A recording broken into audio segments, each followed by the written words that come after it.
So before we get into this story, I need to issue a very humble and sincere apology to anyone who has subscribed to this channel for any hemp, THCA ban coverage, that kind of stuff. Because not only did I miss the doing like any acknowledgement or some sort of hemp or weed video for 420, I also completely am 3 days late to this bill that we're going to cover. It could be one of the most important bills that have been proposed yet regarding the hemp ban and trying to delay it or end it, whatever. I'm sorry, okay? My bad, because like this was perfect. Let's just go ahead and dive in. This is from Dr. Rand Paul, Senator Rand Paul. He is introducing the bipartisan Hemp Safety Enforcement Act. And just to like add insult to injury, to just like rub my nose in it, he released this on 420. I had no idea. I felt like when I seen this and I was like, oh damn, I'm a few days late.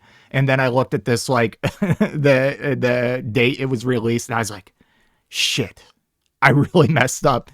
Anyways, let's get into the details of this bill. It's kind of a mixed bag. I have conflicting feelings on it.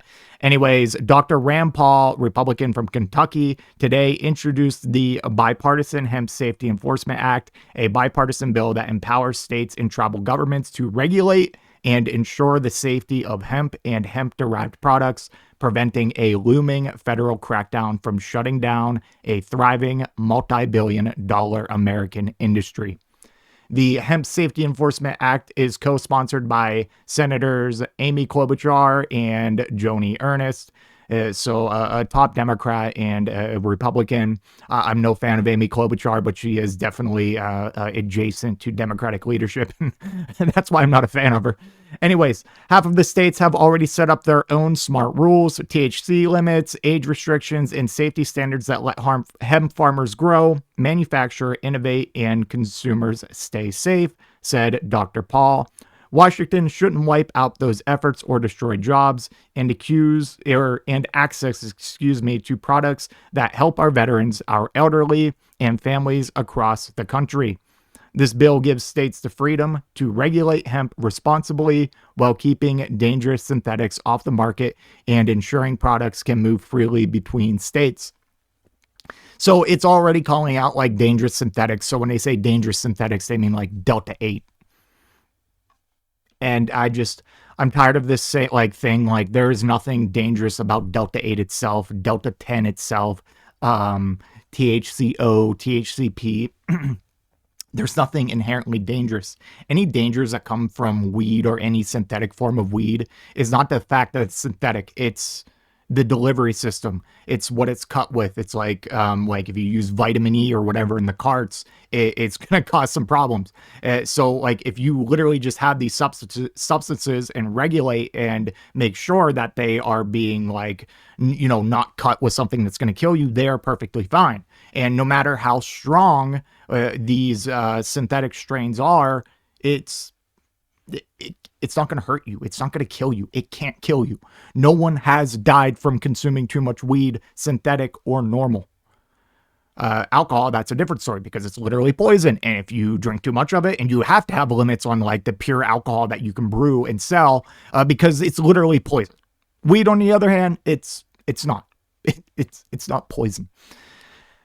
So the synthetic mention, that's a big disappointment. So what the Hemp Safety Enforcement Act does, gives states and tribes an opt-out. Any state or tribal government can simply notify the federal government and take full control of hemp regulation. So as you're going to see, this is like a very, you can tell this is coming from Rand Paul. It's a very libertarian bill. Anyways, so next bullet point we have here is builds in real safety protections. States choosing self-regulation must enforce a minimum age for buying hemp-derived cannabinoid products and keep the ban on synthetic cannabinoids that do not naturally occur in the hemp plant. That's so annoying. Doesn't Delta 8 technically naturally occur? Isn't it just like in extremely small amounts that like to actually like get anything usable, you had to synthetically create it? Am I wrong with that? Am I hallucinating? Regardless. Oh my God. Like, please, just like understand what you're legislating for once in your freaking life. Anyways, While protecting kids from intoxicating synthetics is important, you're supposed to be protecting kids from all weed. That's the point of the age restrictions. So just because you like, so is it okay if kids get non-synthetic weed? Like, there's just no thought that goes into these bills at all. I swear to God. A blanket federal prohibition threatens legitimate farmers, small businesses, veterans, seniors, and millions of everyday Americans who rely on safe, non-intoxicating hemp-derived products for health and wellness. Protects interstate commerce. This is an actually like objectively good provision.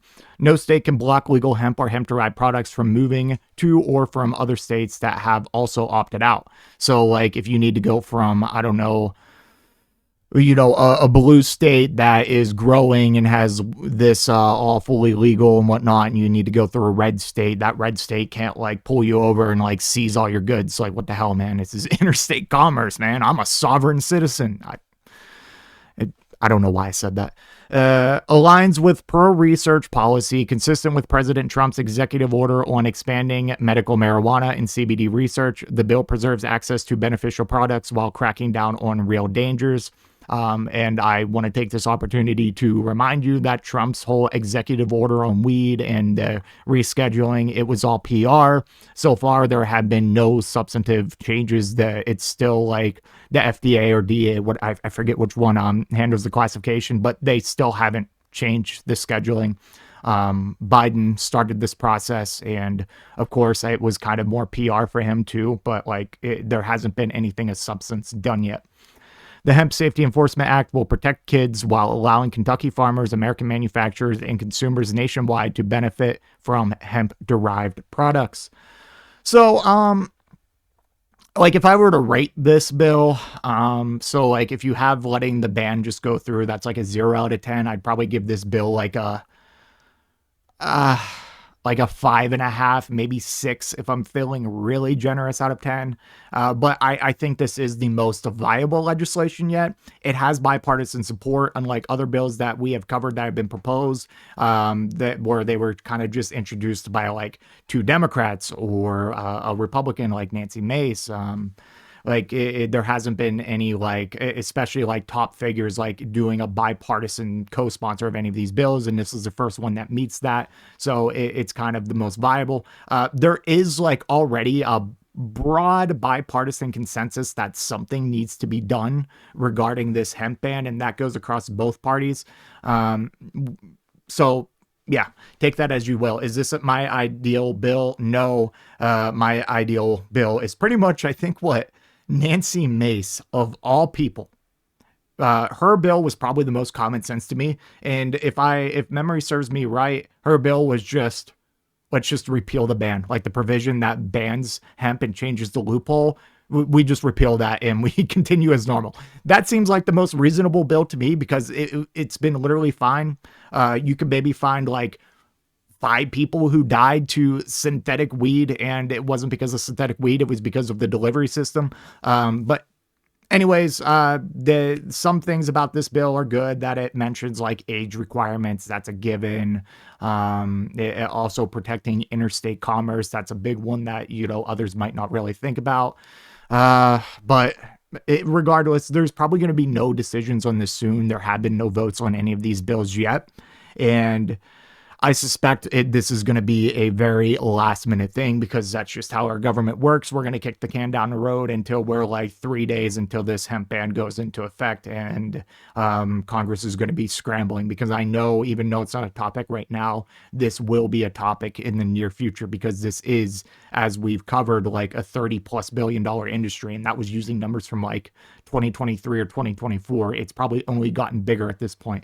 But anyways, let me know what you think about the bill, the proposal, in the comment section down below, and I will see you in the next one. If you made it to this point in the video, I just want to give a special thank you. If you enjoyed it, please hit that like button down below, and if you really enjoyed it, maybe consider hitting that subscribe button while you're down there. I want to hear your thoughts in the comment section. I will try to reply to any and all comments that I can.